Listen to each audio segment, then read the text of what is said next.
سلام یا حسین، سلام یا حسین، سلام۔ پروگرام سلام شہدائے کربلا کے ساتھ میں ہوں آپ کی میزبان ہمار سلان۔ ناظرین کرام، آج کے اس پروگرام میں جس موضوع کا ہم نے انتخاب کیا ہے یقیناً وہ توجہ طلب بھی ہے اور اس پر بات کرنا وقت کی اہم ضرورت بھی ہے۔ آج ہم تذکرہ کرنے جا رہے ہیں اس موضوع کی جانب کہ جس کی خواہش شاید اس وقت ہر مسلمان، ہر نوجوان رکھتا ہے۔ ہم شہادت کے جذبے کی بات کریں گے، شہادت کے جو ایک مقام ہے اس کی بات کریں گے، شہید کا جو مقام ہے اس کو ہمارے لیے جاننا سمجھنا کتنا ضروری ہے۔ ڈیٹیل گفتگو ہوگی، فلسفہ شہادت کو جانیں گے اور اس پر بات کرنے کے لیے جو مہمان گرامی میرے ساتھ موجود ہیں، جو مہمان اس وقت میرے ساتھ اسٹوڈیوز میں موجود ہیں، ان کا تعارف کراتے ہیں، گفتگو کا باقاعدہ آغاز کرتے ہیں۔ سب سے پہلے مجھے جوائن کریے محترمہ راضیہ نوید صاحبہ۔ آپ سب ان کو جانتے ہیں، بہترین اسلامک اسکالرز میں آپ کا شمار ہوتا ہے، درس و تدریس سے بھی آپ وابستہ ہیں اور دینی معاملات پر گہری نظر رکھتی ہیں، ہمارے مختلف پروگرامز کا حصہ بھی ہیں۔ خوش آمدید کہیں گے، بہت شکریہ آپ کی تشریف آوری کا۔ آج کی دوسری مہمان محترمہ سعدیہ طارق صاحبہ ہیں۔ آپ کا شمار بھی اسلامک اسکالرز میں ہوتا ہے، آپ بھی ماہر تعلیم ہیں اور دینی معاملات سے خاصی دلچسپی رکھتی ہیں۔ بہت شکریہ آپ کے بھی آنے کا۔ ناظرین کرام، ایک اور مہمان ہمارے ساتھ موجود ہیں جو ہمارے مختلف پروگرامز کا حصہ بھی ہیں، ڈاکٹر ارم گیلانی صاحبہ۔ آپ سوشیولوجسٹ ہیں، چیئرپرسن ہیں راستی انسٹیٹیوٹ کی۔ آپ کو بھی ہم اپنے پروگرام میں خوش آمدید کہتے ہیں۔ جبکہ آج کی منقبت خواہ نعت خواہ جو ہمارے ساتھ موجود ہیں نور فاطمہ، آپ کی تشریف آوری کا بھی شکریہ ادا کرنا چاہیں گے۔ پروگرام کے آخر میں آپ سے ہم کلام بھی سنیں گے۔ راضیہ صاحبہ، میں آپ سے یہ جاننا چاہوں گی کہ ہمیں یہ بتائیں کہ فلسفہ شہادت کیا ہے؟ انسان کی زندگی میں سب سے اہم چیز اس کی اپنی زندگی ہے جسے وہ بچانے کی کوشش کرتا ہے، بالکل، لیکن شہادت کا جذبہ ایک ایسا جذبہ ہے جو انسان کو اپنی یہ زندگی بھی اپنے رب کے راستے میں قربان کرنے پر تیار کر دیتا ہے۔ بے شک یہی وجہ ہے کہ سرکار دو عالم صلی اللہ علیہ وآلہ وسلم نے جب شہید کے لیے ایک ایسی زندگی جو کبھی ختم نہیں ہوتی اور ایک کبھی یعنی اس کو موت نہیں آتی، وہ ہمیشہ زندہ رہتا ہے، جب سے یہ پیغام پوری امت تک پہنچا، ہر مسلمان کی اور قیامت تک آنے والے ہر مسلمان کی یہ خواہش رہے گی کہ کاش میں اپنے رب کے راستے میں قربانی دیتا ہوا، کوشش کرتا ہوا جان کی شہید ہو قربانی جاؤں۔ دیتا۔ اور میری بھی دعا ہے کہ اللہ تعالی ہمارا بھی جو اختتام ہے وہ شہادت کی موت پر فرمائے۔ فلسفہ شہادت کو سمجھنے کے لیے ہما بہت ضروری ہے کہ ہم اس کے معنی و مطلب کی طرف جائیں، اور وہ آئمہ لغت نے اس کے بہت سارے معنی بیان کیے ہیں، لیکن آج کی نشست کے حوالے سے میں نے 2-3 جو ریلیونٹ اس کے میننگز ہیں ان کو لیا تاکہ ہم اس پر فوکس کر کے سمجھ سکیں کہ آخر شہید کون ہوتا ہے اور پھر ہر مسلمان اس کی خواہش کیوں کر رہا ہے۔ شہید کا ایک معنی ہے حاضر ہونا۔ صحیح۔ کہاں حاضر ہونا؟ کہاں حاضر ہونا ہے؟ کہاں جانا ہے؟ ذکر ملتا ہے کہ جب ایک شخص اللہ کے راستے میں شہید کر دیا جاتا ہے تو وہ براہ راست اللہ رب العزت کی بارگاہ میں حاضر کر دیا جاتا ہے۔ سبحان اللہ، سبحان اللہ۔ یعنی ایک عام مومن، ایک عام مسلمان نہ جانے کتنے مراحل سے گزر کر اللہ کی بارگاہ میں حاضر ہوگا، بالکل، لیکن شہید کا ادھر لہو زمین پر گرتا ہے اور ادھر وہ بارگاہ خدا اور بارگاہ رسالت مآب صلی اللہ علیہ وسلم میں حاضر کر دیا جاتا ہے۔ جیسے کہ ابھی ہم نے شہادت کا مفہوم اور شہید کے رتبے کو ڈسکس کیا، سعدیہ صاحبہ میری آپ سے بھی یہی گزارش ہوگی، ہمیں بھی آپ قرآنی احکامات کے ذریعے بتائیے کہ اللہ تعالیٰ نے شہادت کا اور شہید کا کیا مقام بتایا؟ جی، سورہ بقرہ میں اللہ پاک ارشاد فرماتا ہے وَلَا تَقُولُوا لِمَن يُقْتَلُ فِي سَبِيلِ اللَّهِ أَمْوَاتٌ بَلْ أَحْيَاءٌ وَلَكِنْ لَا تَشْعُرُونَ، اور جو لوگ اللہ کے راستے میں مارے جائیں انہیں مردہ مت کہو، بلکہ وہ تو زندہ ہیں لیکن تمہیں ان کی زندگی کا شعور نہیں۔ بالکل، ایک اور آیت کے مفہوم اگر میں آپ کی اجازت سے پیش کرنا چاہوں جس میں اللہ تعالیٰ یہی فرماتے ہیں کہ اور جو لوگ اللہ کی راہ میں قتل کیے گئے تم انہیں مردہ خیال مت کرو بلکہ وہ اپنے رب کے پاس زندہ ہیں اور انہیں وہاں رزق بھی دیا جاتا ہے۔ بے شک، کیونکہ انسان کی جو زندگی ہے اس کا دوسرا مرحلہ موت ہے، اور ہر انسان نے دار فنا سے دار بقا کی جانب جانا ہے، اور دار فنا اور دار بقا کے درمیان جو مرحلہ ہے عالم برزخ کا، اس میں جانا وہ ہر صورت ضروری ہے، کیونکہ کلو نفس ذائقۃ الموت کا وعدہ جو ہے وہ کر دیا گیا ہے۔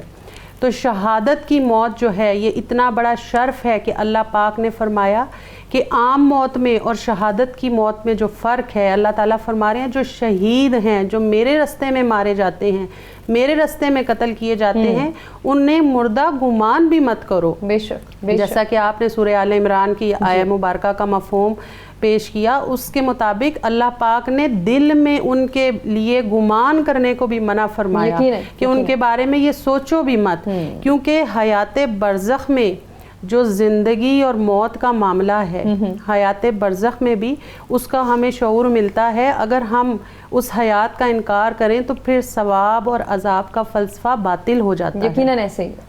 لیکن یہاں پر اللہ پاک نے شہید کے مقام اور مرتبے کو واضح فرماتے ہوئے ان کی حیات برزخی کا اظہار فرمایا کہ وہ حیات برزخ میں بھی زندہ ہیں، اور کس طرح زندہ ہیں، کس درجے تک ان کی زندگی کا شعور ہے کہ اللہ پاک فرما رہے ہیں کہ وہاں پر ان کو رزق عطا کیا جاتا ہے، لیکن عام انسان اس رزق کا شعور نہیں رکھتے. یہی وہ بات ہے جس کی وجہ سے ہمارے کریم آقا صلی اللہ علیہ وآلہ وسلم تاجدار کائنات ہونے کے باوجود اپنے لیے شہادت کی تمنا فرمایا کرتے تھے. آپ حضرت ابو ہریرہ رضی اللہ عنہ سے روایت ہے کہ رسول اللہ صلی اللہ علیہ وآلہ وسلم نے فرمایا کہ اس رب کی قسم جس کے قبضہ قدرت میں میری جان ہے، میری یہ آرزو ہے کہ میں اللہ کی راہ میں شہید کیا جاؤں، پھر زندہ کیے جاؤں، پھر شہید کیا جاؤں، پھر زندہ کیا جاؤں، پھر شہید کیا جاؤں، پھر زندہ کیا جاؤں، پھر شہید کیا جاؤں، پھر زندہ کیا جاؤں. تو رسول اللہ صلی اللہ علیہ وآلہ وسلم کا 4 مرتبہ یہ فرمانا شہادت کے مرتبے پر دلالت کرتا ہے. یقیناً وجہ فرمایا. کنٹینیو کریں گے ڈسکشن کو ڈاکٹر صاحبہ. اب جہاں ہم شہادت کے کانسیپٹ کو ڈسکس کریں، فلسفہ شہادت کیا ہے، شہید کا رتبہ کیا ہے، کیا مقام ہے، ذرا روح کی گہرائیوں سے بھی جان لیتے ہیں کہ انسانی روح کا تعلق اور شہادت کا جو جذبہ ہے اس میں کیا کنیکشن ہے. اللہ تعالیٰ قرآن میں فرماتے ہیں کہ جو اللہ تعالیٰ کی راستے میں قتل کر دیے جائیں وہ زندہ ہیں، انہیں مردہ مت کہو، انہیں رزق دیا جاتا ہے. پھر اللہ تعالیٰ فرماتے ہیں کہ جو اللہ تعالیٰ کے راستے میں مارے جائیں وہ زندہ ہیں، انہیں مردہ مت کہو، وہ زندہ ہیں، لیکن تمہیں اس کا شعور نہیں. اب دیکھیے یہاں پہ جہاں پہ رزق کی بات آئی ہے، اب ہماری عقل بڑی محدود ہے، ہم یہ سوچتے ہیں کہ جو بندہ شہید ہو گیا ہے اس کو رزق کیسے ملے گا. اب ذرا تھوڑا سا اس جہاں میں چلے جائیں جہاں پہ اللہ تعالیٰ انسانوں سے فرماتا ہے کہ الست بربکم، تو ہم کہتے ہیں کہ قالوا بلا. اب یہاں پہ رب کا مطلب عالم ارواح کی بات ہو رہی ہے، عالم ارواح میں یہ ڈائلاگ چل رہا ہے. رب کا مطلب ہے پالنے والا، جو آپ کو پالتا ہے، جو آپ کو رزق دیتا ہے. جب ہم عالم ارواح میں ہیں وہاں پہ آپ کا جسم تو نہیں ہے، وہاں پہ تو ساری روحیں ہیں، تو وہاں پہ کون سا رزق اللہ تعالیٰ دے رہا ہے، وہاں پہ آپ کو پال رہا ہے. بیسکلی اس روح کی جو غذا ہے نا، ہم جب رزق کی بات کرتے ہیں ہم اس کو بڑے لمیٹڈ ورژن میں لیتے ہیں. رزق کی جو اصل ڈیفینیشن ہے قرآن میں اس کی بڑی ایکسپینشن ہے. اور انسان جو ہے وہ صرف جسم نہیں ہے، بالکل انسان 2 کا مرکب، روح بھی ہے اور جسم بھی ہے. تو وہاں پہ عالم ارواح میں جو ہمیں رزق ملتا تھا وہ تھا دیدار. روح کو اللہ کا جو دیدار ہوتا تھا وہ روح کا رزق تھا. صحیح. وہ روح کی آسودگی تھی، اس سے روح سکون پاتی تھی اور وہ روح کی معراج تھی. اب پھر جب اس عالم امر سے آپ نیچے آ گئے، عالم خلق میں آ گئے، تو وہ ایک روح کے ساتھ جسم بھی آ گیا، نفس بھی آ گیا. اب یہاں پہ جب جسم آ گیا، نفس آ گیا، تو اس کے لوازمات بھی الگ ہیں. صحیح. اس کا رزق بھی الگ ہے. اور یہاں پہ پھر جب آپ سے کہا جاتا ہے کہ شہادت کا اتنا رتبہ ہے، شہید کا اتنا رتبہ ہے، کیوں؟ دیکھیں شہید کا مطلب ہوتا ہے حاضر، موجود، اور اسی موجود سے نکلتا ہے گواہی دینا.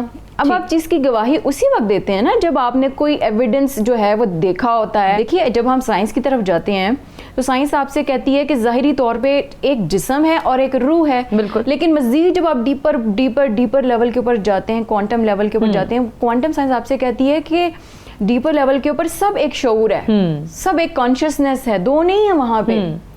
وہاں پہ صرف آپ کی آبزرویشن پر ڈیپینڈ کرتا ہے کہ آپ آبزرو کیا کر رہے ہیں.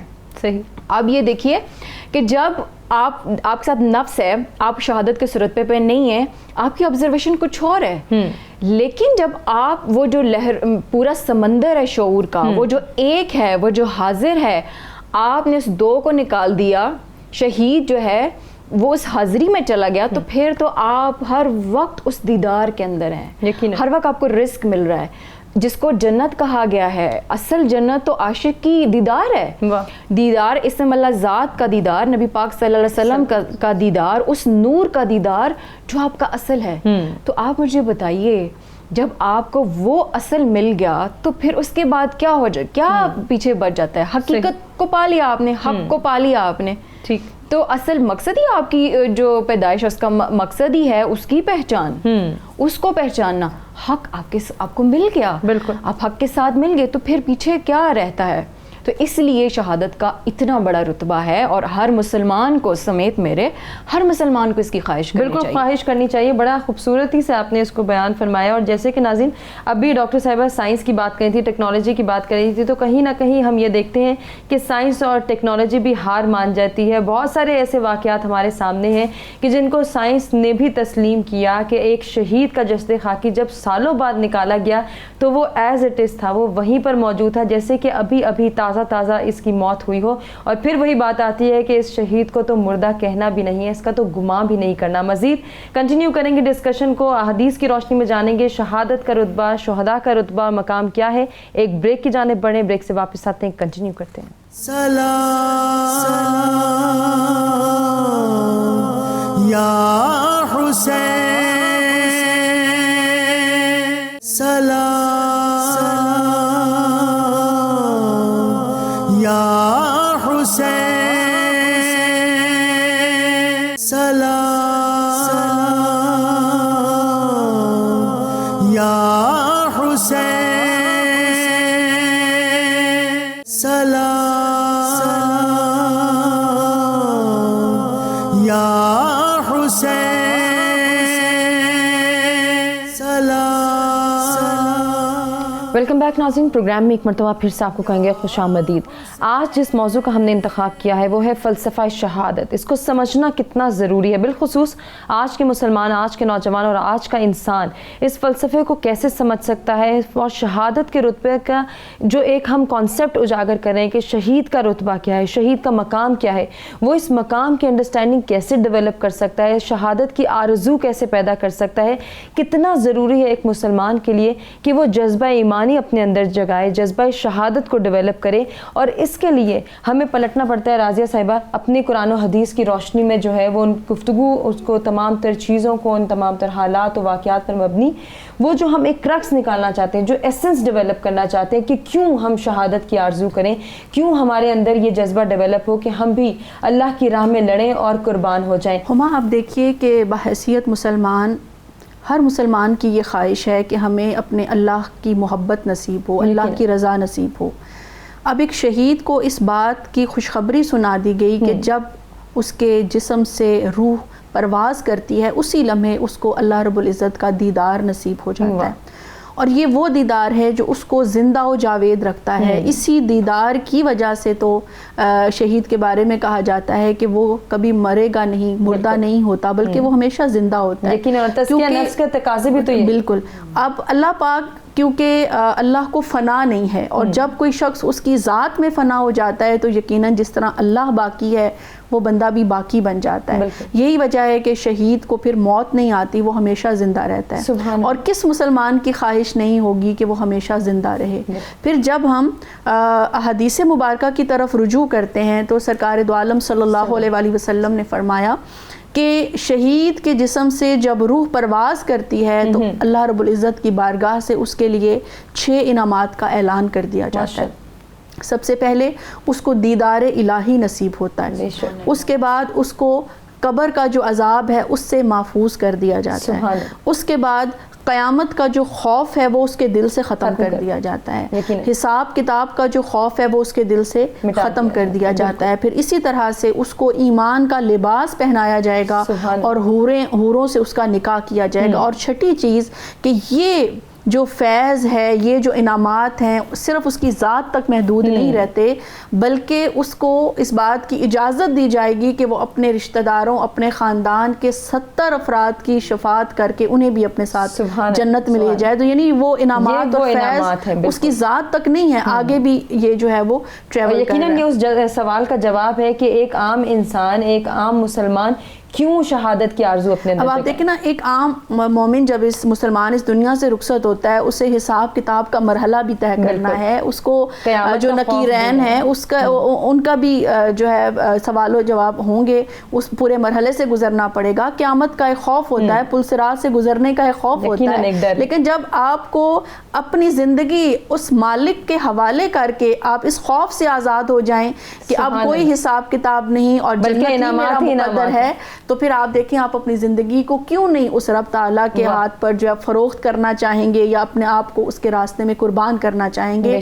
یہی وہ جذبہ ہے جو پہلے بھی، جو آج بھی اور جو قیامت تک مسلمانوں کے اندر زندہ ہے، اور اسی وجہ سے وہ ہمیشہ فتح یاب ہوتے ہیں. بے شک ایسا ہی ہے، بجا فرمایا. اسی کو کنٹینیو کریں گے. سعدیہ صاحبہ ذرا وہ مقام بھی ہمیں بتا دیجئے، وہ رتبہ بھی بتا دیجئے جب ہم شہداء کربلا کا تذکرہ کرتے ہیں، کتنے مصائب، کتنی مشکلات، کتنے دل سوز جو ہیں وہ پے در پہ واقعات رونما ہوئے، اور پھر سب کے مقدر میں شہادت آئی، جو جام شہادت انہوں نے نوش کیا. ذرا ان کے مقام اور رتبے کے حوالے سے بھی فرما دیجئے. جی، اس کا میں آغاز اس حدیث مبارکہ سے کرنا چاہوں گی کہ حضرت انس بن مالک روایت کرتے ہیں کہ رسول اللہ صلی اللہ علیہ وآلہ وسلم نے فرمایا کہ جو شخص بھی جنت میں داخل ہوتا ہے وہ پسند نہیں کرتا کہ وہ دنیا میں واپس آئے اور اسے دنیا کی ہر چیز دے دی جائے، مگر شہید یہ تمنا کرتا ہے کہ وہ لوٹ جائے اور 10 مرتبہ قتل کیا جائے. کیونکہ شہید جب پہلی مرتبہ شہادت کا درجہ پا کر اپنے رب کی بارگاہ میں حاضر ہوتا ہے تو اسے جو سرور، جو لذت، جو راحت نصیب ہوتی ہے، تو اس کے دل کی بار بار یہ کیفیت ہوتی ہے کہ مولا مجھے دوبارہ بھیج، میں دوبارہ شہید کیا جاؤں تاکہ دوبارہ میں اس لذت کو پا سکوں. تو یہاں پر ہم یہ دیکھتے ہیں جب حضرت عمرو بن الجموع انصاری کی شہادت ہوتی ہے غزوہ احد میں، اور ان کے بارے میں یہ ایک واقعہ ملتا ہے روایت میں کہ وہ رب کی بارگاہ میں پیش ہوتے ہیں تو انہیں وہ لذت ملتی ہے کہ وہ کہتے ہیں مولا اتنا بڑا انعام مجھے عطا فرمایا ہے، اتنا سکون، اتنی لذت عطا فرمائی ہے، مولا مجھے واپس بھیج. تو میرا رب فرماتا ہے کہ نہیں، اب تم آ چکے ہو، اب تم اسی لذت کو محسوس کرتے رہو گے. تو پھر جب ہم اہل بیت اطہار کو دیکھتے ہیں، ان کی زندگیوں پر نظر دوڑاتے ہیں، خاص طور پر حسنین کریمین علیہم السلام جو میرے کریم آقا صلی اللہ علیہ وآلہ وسلم کے شہزادے ہیں، جو کاشانہ نبوت کے نگینے ہیں، جنہیں رسول اللہ صلی اللہ علیہ وآلہ وسلم نے خاص طور پر اس شہادت کے مرتبے کو پانے کے لیے تیار فرمایا تھا، جن کی تربیت آغوش فاطمہ میں بھی اسی شہادت کے مقام کو حاصل کرنے کے لیے کی گئی تھی، اور جن کی تربیت میں بطور خاص حضرت علی المرتضیٰ وجہہ الکریم کا فیض تھا کہ وہ خود بھی شہادت کے مرتبے پر فائز ہوئے. اور وہ اس سارے کے پیچھے یہی جذبہ تھا کہ وہ اپنے رب کا وہ قرب بالکل چاہتے تھے، اور اس کا تو انہوں نے تذکرہ بھی کیا کہ رب کعبہ کی قسم میں کامیاب ہو گیا، میں کامیاب ہو گیا، کیونکہ وہ رب کا وہ قرب چاہتے تھے جو اس دنیا کے مقابلے میں کچھ بھی نہیں ہے. کیونکہ وہ کریم آقا صلی اللہ علیہ وآلہ وسلم کی زیر تربیت رہ کر یہ جانتے تھے کہ اس دنیا کی حیثیت آخرت کے مقابلے میں ایک مری ہوئی بکری کے بچے سے زیادہ نہیں. بے شک جیسے ہی ہم شہدائے کربلا کے حالات میدان کربلا میں پڑھتے ہیں تو ہم دیکھتے ہیں کہ سب سے پہلے جو حضرت علی کی غیر فاطمی اولاد خود کو آل مصطفیٰ پر قربان کرنے کے لیے تیار ہوتی ہے، ان کے پیش نظر بھی یہی جذبہ شہادت کار فرما ہے. پھر جو باقی خانوادہ بنی ہاشم کے لوگ ان کے ساتھ ہیں، ان کے پیش نظر بھی یہی ہے کہ ہم اس شہادت کے مرتبے کو پا لیں. اور پھر جب ہم دیکھتے ہیں کہ حضرت امام حسین کی اولاد جب حضرت شہزادہ علی اکبر آتے ہیں میدان میں اور ان کی شہادت کا وقت آتا ہے تو وہ کتنے خوش ہیں کہ جاتے ہوئے کہتے ہیں کہ ابا جان آپ پر سلام ہو، یہ دیکھیے میرے سامنے نانا جان کھڑے ہیں اور مجھے کہہ رہے ہیں کہ یہ لو حوض کوثر کا جام پیو، اور بہت جلد آپ بھی ہم سے ملیں گے، اور کہتے ہیں کہ اے حسین بہت جلدی کیجئے، آپ بھی تشریف لے آئیے. تو یہ جذبہ شہادت کو تقویت دینے والا میسج تھا. اچھا ڈاکٹر صاحبہ، یہاں پہ میں ایک کانسیپٹ جو ہے وہ اسپریچولی آپ سے جاننا چاہوں گی. دیکھیے جب ہم شہید کی بات کرتے ہیں نا، شہید کے ساتھ عشق لازمی ہے. عشق کے ساتھ شہید لازمی ہے. عشق کے بھی 5 نقطے ہیں, شہید کے بھی 5 نقطے ہیں, اور یہ 5 نقطے آپ کو کنیکٹ کرتے ہیں پنجتن پاک سے. ٹھیک ہے, کنیکشن یہ ایسا بنتا ہے. تو آپ یہ سوچئے کہ جب آپ نے خود کو کنیکٹ کر دیا ان کے ساتھ جو اصل سورس ہیں معرفت کا, علم کا, آپ کی جتنے بھی پوٹینشلز ہیں ان کا, تو پھر آپ کے پاس خوف اور غم کی تو گنجائش ہی نہیں رہتی. دیکھیے قرآن میں اللہ تعالیٰ بار بار کہتا ہے کہ میرے دوستوں کو نہ کوئی خوف ہوتا ہے نہ کوئی غم. کیوں؟ اب میرے دوستوں میں سے میرے دوستوں کو نہ کوئی خوف ہوتا ہے, پہلے تو وہ دوست کہہ رہا ہے, پھر وہ کہتے ہیں نہ کوئی خوف ہوتا ہے نہ کوئی غم. اور آپ غزوات میں دیکھیں, شہداء کربلا کو دیکھیں, ان کا جذبہ, ان کا پیشن, ان کی انرجی, ان کی ڈیڈیکیشن کیا ہے, یہ اس کے پیچھے وہ جو موٹیویشن ہے وہ کہاں سے مل رہی ہے؟ عشق سے. صحیح.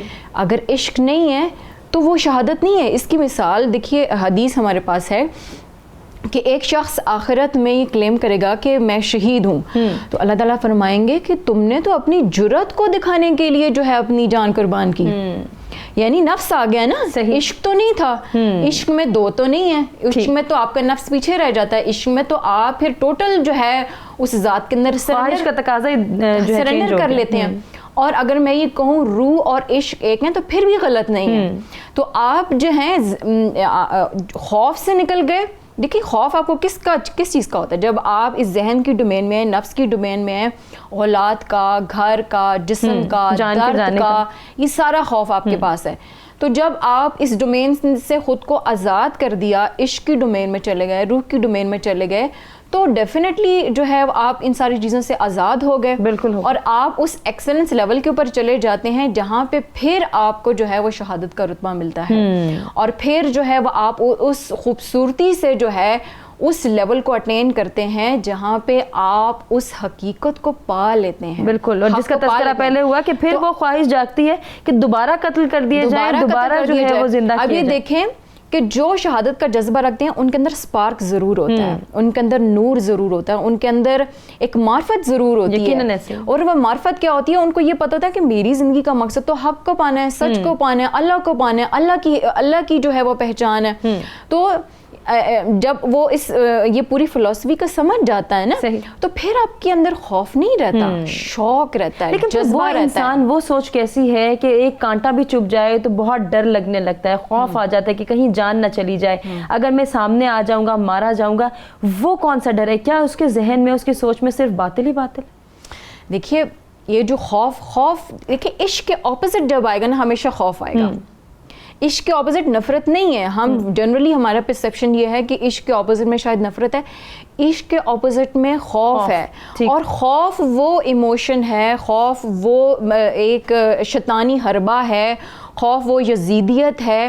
جب یہ آپ کے اندر آ جاتا ہے تو آپ کی وائبریشنز بالکل ڈاؤن کر دیتا ہے. سائنس کو پروف کرتی ہے, آپ اس اسکیل کے اوپر خوف کی وائبریشنز دیکھ لیں وہ بہت ڈاؤن ہوتی ہیں. تو یہاں یہ سوال کرنا بھی یقیناً جائز ہے کہ ایک عام آدمی, ایک عام انسان, اور بالخصوص آج کا نوجوان اپنے اندر خواہش کیسے جگا سکتا ہے شہادت کی؟ کیا اس کی تمنا پوری ہو سکتی ہے؟